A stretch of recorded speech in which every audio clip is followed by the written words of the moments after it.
नमस्कार, एक बार फिर से मैं आप सभी के सामने उपस्थित हूँ बेहद महत्वपूर्ण टॉपिक के साथ। और आज हम बात करने वाले हैं लेकिन रिले एक्ट के बारे में, जो कि अमेरिकी कांग्रेस ने पास कर दिया है। अब ये आपका कानून बन जाएगा, इसका रास्ता साफ हो चुका है। लेकिन लेकिन रिले एक्ट आने के बाद जितने भी इंडियंस हैं, अगर उनको अमेरिका जाना है तो उनके लिए बहुत ज़्यादा प्रॉब्लम्स क्रिएट हो जाएंगे। और साथ ही साथ जो इंडियंस अमेरिका में प्रेजेंट टाइम में रह रहे हैं, उनको मजबूरन अमेरिका छोड़ करके इंडिया आना ही पड़ेगा। और साथ ही साथ 18,000 लोगों की लिस्टिंग कर ली गई है जिनको अमेरिका वापस इंडिया भेज रहा है, और जो इंडियन गवर्नमेंट है वो उसके लिए रेडी भी हो गई है। सो अब इसको ध्यान से सुनना, ध्यान से पढ़ना, क्योंकि ये बहुत ही ज्यादा इंपॉर्टेंट हो जाता है। लेकिन रिले एक्ट से बहुत सारे भारतीयों का भविष्य यहाँ पर तय होगा और इंडिया के लिए बहुत ही ज्यादा इंपॉर्टेंट है। सो इसी की शुरुआत कर लेते हैं। मेरा नाम है प्राची मिश्रा एंड संस्कृति आईएएस के इस प्लेटफॉर्म पर आप सभी का बहुत बहुत स्वागत है। इससे पहले आप सभी के लिए एक सूचना भी है कि भैया गणतंत्र दिवस आ गया है, सो हमारे पास ऑफर चल रहा है। यहाँ पर आपको 50% से ज्यादा डिस्काउंट दिया जा रहा है इन लाइव कोर्सेज जो जिसमें आप तुरंत सेशन में बातचीत कर सकते हो, पूछ सकते हो टीचर से जो भी आपके डाउट्स होंगे। सो यूपीएससी जीएस की बात करें तो मात्र 55,000 में मिलने वाला है। यूपीएससी जीएस प्लस सीसेट की बात करें तो मात्र 60,000 में मिलेगा। अगर आपको वीडियो क्लासेस लेनी है तो मात्र 50,000 में आपको ये मिल जाएगा। फर्दर इन्फॉर्मेशन के लिए आप कांटेक्ट कर सकते हो हमारे नंबर 9555124124 पर। And this is the news. क्या है लेकिन रिले एक्ट, जिसे अमेरिकी कांग्रेस ने दिया है मंजूरी, और भारतीयों को इसका कितना नुकसान होगा या क्या इस पर असर पड़ने वाला है, अब इस पर हम बातचीत करने वाले हैं। देखिए, डोनाल्ड ट्रंप जब से राष्ट्रपति बने हैं, उनका कहना है कि मैं अमेरिका के लिए स्वर्णिम युग लेकर के आ रहा हूं। अब इसमें कितनी सच्चाई कितना झूठ है, ये आप लोग मुझे बताइए कि क्या वाकई अमेरिका का स्वर्णिम युग आ रहा है या फिर अमेरिका की इकोनॉमी यहां पर गिरने वाली है इन 5 to 10 ईयर्स, अगर मैं बात करूं तो। और उसके पीछे रीजन भी बताऊंगी कि ऐसा क्यों होगा। अमेरिका में रेसेशन आया और इतना ज्यादा तगड़ा रेसेशन आया कि इंडियंस जो थे अमेरिकी कंपनियों में जॉब कर रहे थे, उनकी जॉब्स गई हैं। हजारों लोगों का ले ऑफ किया गया है इस बीच। बड़ी बड़ी कंपनियां, चाहे वो माइक्रोसॉफ्ट हो, चाहे वो गूगल हो, चाहे वो आपका इन्फोसिस हो, जितनी भी कंपनियां, सबने ऐसा काम किया है। ठीक है, और क्यों किया है ये आप सभी जानते हो। आगे बात करते हैं। शपथ ग्रहण के बाद अपने भाषण में उन्होंने इसका जिक्र भी किया। ट्रंप की शपथ के बाद सबसे ज्यादा मुद्दा जो चर्चा में है वो है प्रवासियों से जुड़ा हुआ, कि इसी मुद्दे पर एक्चुअली वो जीते भी हैं। अगर मैं कहूं इसी बारे में, तो इसी मुद्दे पर उनकी विन भी हुई है और ये मुद्दा काफी गंभीर भी है। इसी बीच अमेरिकी प्रतिनिधि सभा ने लेकिन रिले एक्ट को भी मंजूरी दे दी है। यहाँ पर लेकिन रिले एक्ट को कानून में बदलने के लिए राष्ट्रपति ट्रंप के पास अब ये जाएगा, वे इस पर दस्तखत कर देंगे, मंजूरी दे देंगे और ये फाइनली आपका कानून बन जाएगा। और जो कि आप मान के चलो कि वो इस पे दस्तखत करेंगे ही करेंगे, क्योंकि उन्हीं का फॉर्मूला है, उन्हीं का ये फंडा है। ठीक है, इस एक्ट को डेमोक्रेट्स के बड़े गुट ने रिपब्लिकन्स के साथ मिलकर के 156 के मुकाबले 263 मतों से पारित कर दिया है। यानी कि पक्ष में इसके 263 लोग थे, विपक्ष में इसके 156 लोग थे। इसमें 46 डेमोक्रेटिक रिपब्लिकन के साथ शामिल हो गए हैं। इससे पहले के अमेरिकी सीनेट पिछले हफ्ते इसको मंजूरी प्रदान कर रही थी ऑलरेडी, तो इनको मिल भी चुकी थी। क्यों अहम हो जाता है ये कानून, अब इसकी बात करते हैं। देखिए, अवैध रूप से रह रहे प्रवासियों के लिए पिछले 3 दशक की अवधि में अमेरिकी कांग्रेस द्वारा पारित किया गया ये सबसे अहम कानून माना जा रहा है। तो जितने भी अप्रवासी हैं, गलत तरीके से जो भी रह रहे हैं, वो तो आएंगे ही आएंगे इंडिया। साथ ही साथ जो अब जाने वाले हैं उनके लिए प्रोसेस बहुत ही कड़ा हो गया है।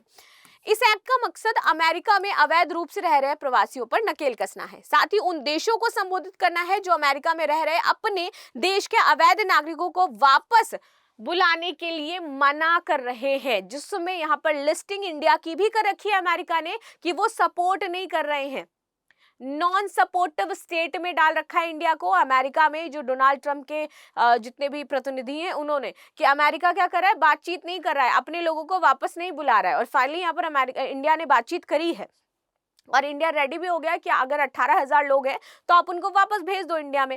ठीक है, आगे आते हैं। इस कानून से दुनिया के कई देशों के साथ भारतीय भी प्रभावित होंगे। किसके नाम पर ये रखा गया है, तो लेकिन रिले, एक लड़की आपको फोटो दिखाई देगी, वो लड़की थी और उसके नाम पर इस एक्ट का नाम रखा गया है।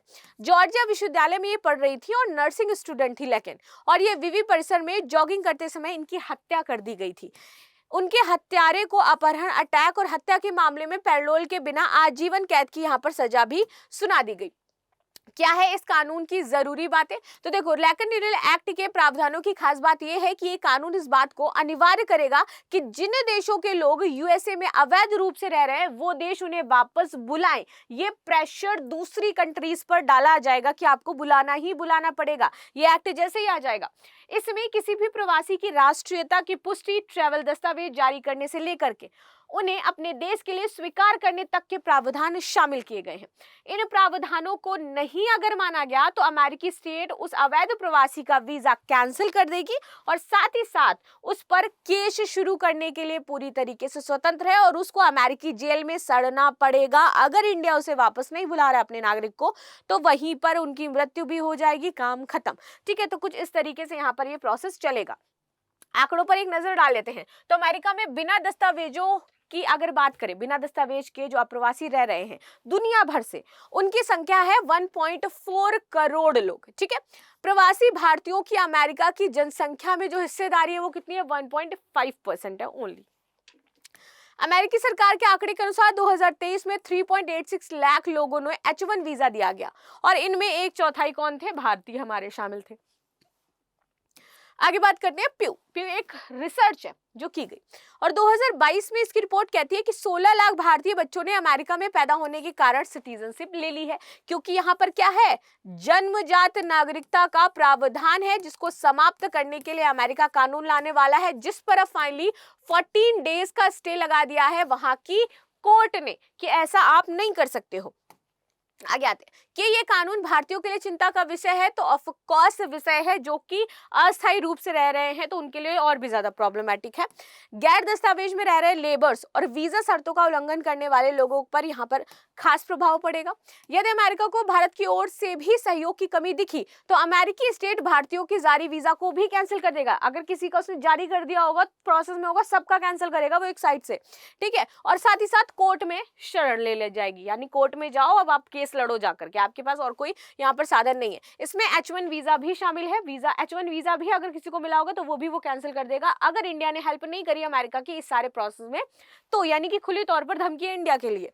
वैसे भारत और अमेरिका के द्विपक्षीय संबंध ताकतवर हैं, लेकिन इस एक्ट में अवैध प्रवासियों पर बैन लगाने की शक्ति कोर्ट देता है।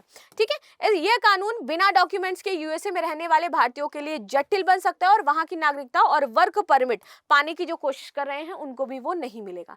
अब आगे आ जाते हैं, सबसे ज्यादा अवैध नागरिक किस देश के रह रहे हैं? तो आपको देखने को मिलेगा यहाँ पर मैक्सिको के लगभग 4,50,000 लोग हैं।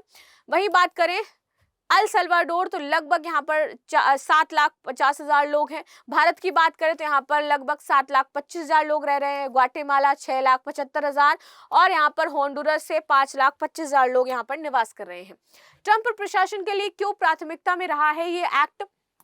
साल 2024 में एग्जिट पोल के मुताबिक आव्रजन को अमेरिका की चौथी सबसे बड़ी प्राथमिकता के रूप में शामिल किया गया और अपनी प्रतिद्वंदी डेमोक्रेटिक पार्टी कमला हैरिस में सबसे ज्यादा मार्जिन के साथ समर्थन भी इसीलिए मिला क्योंकि इन्होंने बोला था कि हम लोगों को यहाँ से बाहर भेज देंगे और जो अमेरिकी नागरिक है वो अपने संसाधनों का दोहन कर पाएंगे, उनको फायदा मिल पाएगा जो अभी तक नहीं मिल रहा था। उनको जॉब्स नहीं मिल रही थी तो अब उन्हीं को जॉब्स मिलेंगी। अगर फिर कोई बाद में दूसरा प्रवासी आता है तो फिर उसको दी जाएगी। अगर वो मान लीजिए पहले प्राथमिकता किसको मिलेगी? अमेरिकी नागरिकों को। अगर अमेरिकी नागरिक उस पोस्ट के लिए वैलिड नहीं बैठ रहा है तब हम दूसरे देश के लोगों को यहाँ पर रोजगार देंगे, लेकिन सबसे पहले किसको देंगे? अमेरिकन्स को देखेंगे। ठीक है, लैटन रिले एक्ट में लैकन के पिता जेसन रिले ने अमेरिकी कांग्रेस में इसे पारित होने के लिए आभार भी जताया है। तो ये था आपका एक्ट। इससे काफी सारा जो चीजें हैं वो प्रभावित होने वाली हैं। आपको देखने को मिलेगा कि कैसे कैसे यहाँ पर प्रॉब्लम्स क्रिएट हुई हैं और लैकन रिले एक्ट कैसे इंडिया को यहाँ पर अफेक्ट कर सकता है, क्योंकि इससे जितने भी आप देखोगे कि अप्रवासी देश हैं, मतलब अप्रवासी देशों के जो लोग रह रहे हैं जनरली, चाहे वो इंडिया के हों चाहे होंडुरस के हों, जो हमने अभी देखा, तो उनको वापस इंडिया आना पड़ेगा। और अगर वीजा इंडिया हेल्प नहीं करता है तो जिनका वीजा प्रोसेस भी हो गया वो भी कैंसिल हो जाएगा। अब इससे होगा क्या कि बेरोजगारी आपको बढ़ती हुई दिखाई देगी। ठीक है, बेरोजगारी इंडिया में भी बढ़ेगी क्योंकि वहां से लोग वापस इंडिया आएंगे, इंडिया की इकोनॉमी पे बोझ पड़ेगा। साथ ही साथ अब अगर ये एक्ट ही ला रहे हैं उस तरीके से अमेरिका ओपेक होना चाह रहा है तो अमेरिका की इकोनॉमी पे भी इसका इफेक्ट पड़ेगा क्योंकि अमेरिका के पास लेबर शॉर्टेज हो जाएगी और India all over the world सबसे ज्यादा लेबर सप्लाई करता है और अगर इंडिया के ही नागरिकों को इस तरीके से बैन किया जाएगा तो आप देखोगे कि इंडिया को तो दिक्कत है ही, क्योंकि हमारी पॉपुलेशन इतनी ज्यादा है, हमारे पास संसाधनों का दोहन हम सही से कर नहीं पा रहे हैं, तो इंडिया पर तो इसका इफेक्ट पड़ेगा, लेकिन अदर नेशंस पर भी पड़ेगा, क्योंकि उनकी इकोनॉमी जो बूस्ट हो रही है वो इंडियन लेबर्स की वजह से बूस्ट हो रही है। बहुत सारे इंडियन लेबर्स वहां पर काम कर रहे हैं, स्किल्ड लेबर है, और उन लोगों के पास उतने ज्यादा स्किल्ड लेबर नहीं है वो किसी पर्टिकुलर पोस्ट के लिए, तो पहले आप उनको स्किल करो, उसके बाद उनको वहां पर जॉब दो, तो एक लंबा प्रोसेस है। इससे इकोनॉमी अमेरिका की नो डाउन स्लो हो जाएगी, ठीक है, लेकिन अगर हमें उसे बूस्ट करना है तो हमें क्या चाहिए, श्रम चाहिए। और कैसा श्रम चाहिए, सस्ता श्रम चाहिए। सस्ता श्रम ऑल ओवर द वर्ल्ड सिर्फ और सिर्फ इंडिया ही उपलब्ध करवाता है, अगर आपको पता हो तो इससे इंडिया को तो दिक्कत है ही, साथ ही साथ ऑल ओवर द वर्ल्ड के जो नेशंस हैं उनको भी यहाँ पर प्रॉब्लम होने वाली है। बाकी आपकी क्या राय है जरूर बताइएगा। और आज के समय में जिसके पास जॉब है, चाहे वो कैसी भी जॉब है, because this time is the recession time, बहुत बड़ी चीज है, क्योंकि बहुत ज्यादा डिग्री होल्डर जो घूम रहे हैं। अभी रिपोर्ट आई थी हार्वर्ड यूनिवर्सिटी की, एंड दैट रिपोर्ट सेड कि आज के टाइम में स्किल नहीं चाहिए लोगों को जॉब के लिए, आज के टाइम में कॉन्टैक्ट्स होने चाहिए, क्योंकि कॉन्टैक्ट बेस पर आपको जॉब मिल रही है, आपके स्किल बेस पर जॉब नहीं मिल रही। यानी कि अगर आपका किसी के साथ कॉन्टैक्ट है, लोग आपको वहां पर प्रमोट कर रहे, बता रहे, जैसे मैं कहूँ कि मेरे लाइव सेशन में कोई इंसान हो, मैं कहूँ कि भाई ये इंसान है, आप ये अंकित नाम का लड़का है या फिर इस नाम का कोई लड़का है, तो उसको आप ले लो, उसको मैं जानती हूँ और अच्छा है, और मैं उसी फर्म में पहले से काम कर रही हूँ, तो मैंने क्या किया, उसको वहां पर बताया कि आप इसको ले सकते हो, तो वो मेरे लिंक से आया और उसका यहाँ पर हो गया इस तरीके से। अब ये नहीं कि ओपन वाली चीज है, तो ऐसा हार्वर्ड यूनिवर्सिटी ने रिसर्च करके बताया, तो आप समझिए कि क्या स्थिति आजकल यहाँ पर चल रही है। स्किल बेस्ड जॉब नहीं है। जॉब कैसी है कि आप किसी का लिंक है, आपके कांटेक्ट अच्छे हैं तो आपको जॉब मिल गई, ऐसे आजकल लोगों को जॉब मिल रही है। एंड अगर आप इससे सहमत नहीं है तो मुझे कमेंट में बता भी सकते हैं। तो मिलते हैं हम नेक्स्ट क्लास में, तब तक के लिए धन्यवाद। लाइक शेयर सब्सक्राइब करना बिल्कुल भी ना भूलें, and thank you so much.